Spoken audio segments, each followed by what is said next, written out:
Hi there, Chris here with another fresh tip for you all. In this video we are going to take a look at painting the armor of our Stonekin Battleborn from Relicblade.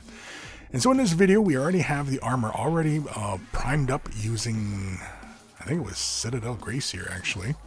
To get us started, we're going to use Incubi Darkness. And basically what we're going to do is we're going to go with a metallic feel, but I didn't want to do the atypical black because the metallic I'm going to use is slightly different. I've thinned this Incubi Darkness down with just really the dampness of the brush. So you can see it is really quite thin, but that is just for control and ease of application and just to make sure that I'm, getting it into the nooks and crannies as it were. And of course we are going to apply probably with 2 or 3, 2.5 kind of layers, and it's just to build up a nice solid even base coat. And as you can see, we just simply do the legs, the feet, and his little bracelets, and of course we'll also do those little belt buckle thingies on his, obviously on his belt. I'm using a medium base coating brush here from Citadel to apply these, as they are fairly large areas, and I'm using a number 1 brush here. This is the Artist Opus number 1, I believe, and I'm just simply applying this onto the little buckles. And again, like I said, this is pretty much just 2, 3 even coats. Next, we're going to use Caraco from TurboDork. This is a really fantastic metallic color. It is this really light blue kind of turquoisey type of color. No thinning, and I'm basically applying this right over the Incubi Darkness. I'm still using the medium base coating brush to apply this paint, and we're just working this over. And again, I'm going to apply probably about 2 or 3 layers onto this. And I know that there was a reformulation of TurboDork in recent months. This was from their first iteration of their colors. So I know that they added a little bit more body, I believe, to the paints, but I have not played with the new version of their colors. So I'm using the older colors, but I really enjoy these colored metallics, and they're a lot of fun to play with. And so I went with this color because basically I wanted something to kind of play against the really bright purples and magentas going on with the flesh. So I wanted this kind of light blue-green to play with as well. Achillean green is next. Once all those little layers of metallics are dry, we're going to use some contrast medium. And basically we're just going to do this roughly a 1-to-1 mix ratio, just to kind of thin this right down. I'm going to use a shade wash brush to apply this, and you can see here I'm being fairly generous with it. Not so much that it's, like it's pooling up right on the flat surfaces, but what I'm looking for is that it falls within the recesses on the outline and other areas of the model. Again, I'm not looking to push the color too far down with this initial shade wash. I just want to resaturate.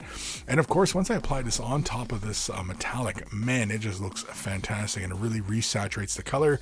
And it just, it looks great. It's a really fun metallic, but also it will, when it dries with a little bit of a matte finish, so it does knock that shine right out. Here I'm using Achillean green right out of the bottle. I'm just kind of thinning it down onto my palette just with the dampness of the brush, but really not thinning it out too much. And basically I'm just going to reestablish some shadowy points, and I'm also pushing the shadows almost in a non-metallic metal fashion here. You can see I'm building the shade onto the high points of each of the little facets of the armor. I'm not being terribly precious about this, as I'm not, this is not going to be, we're doing this for display qualities here.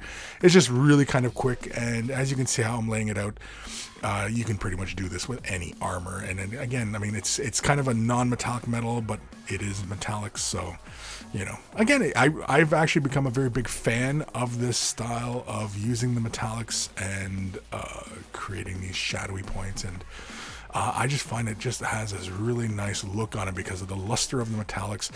It's not so much for photos, but it is really great on the tabletop because metallics are just, they just sparkle on the tabletop, and so this is really fantastic. And again, you can see it's multiple layers, and I'm working with this right out of the bottle. Some areas I do kind of draw it on and just kind of build it up, but I'm just slowly building the layers up. It's probably about like really 5 applications of the color onto the said areas. And again, I'm applying it in a non-metallic metal fashion, so I'm building the color towards the high points of each of the little facets of the armor. And as you can see there, once it's all said and done, you can see how I've done that all. And, it gives it a really nice look. Now, you could stop there if this was the kind of look you wanted to go for. And it's kind of a dark metallic. And, it's kind of really interesting looking. And it's a lot of fun. But we're going to highlight it. So we're going to take some Curacao and some pearly gates. This is a really nice, bright, silvery color. We're going to do this in a 2-to-1. So I'm going to take 2 drops and 1 drop of pearly gates. I'm going to give this a nice thorough mixing. No mediums added, no moisture really, or no water added other than really just kind of the dampness of the brush itself. And we are going to apply these highlights onto the lower portions of each of the facets of the armor, kind of like how we do with non-metallic metal effects, where the color gets brighter towards the bottom. Here you can see I'm also following some edges, and I'm bringing the brighter tones towards the ankle.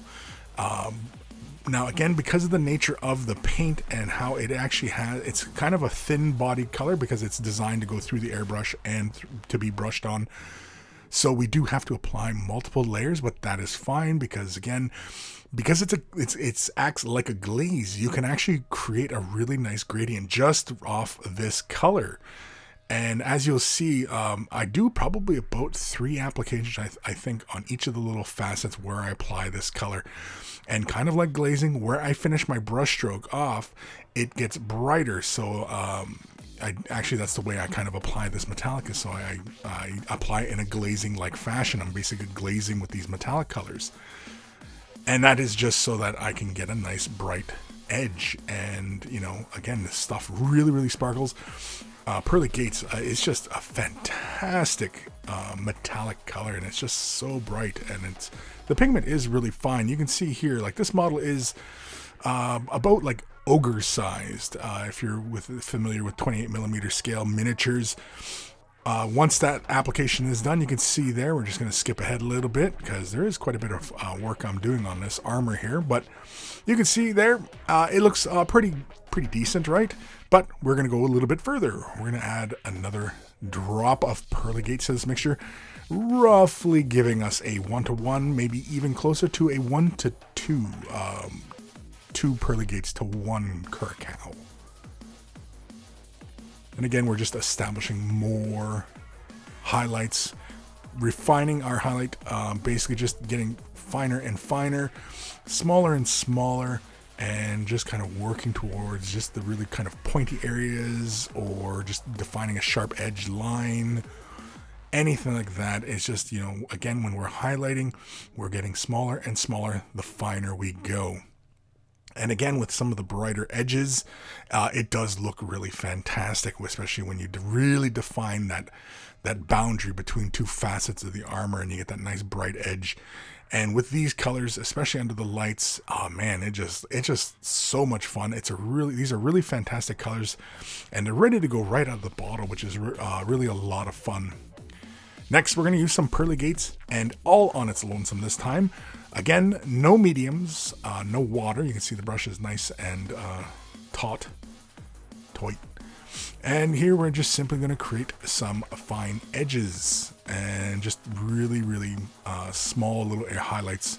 Again, we're just looking to pick out just the tiniest of areas, the edges of stuff, boundaries, and just really, really absolute minimal amount of application of color. Again, it's just to really kind of define the edges and the facets and other areas of the armor.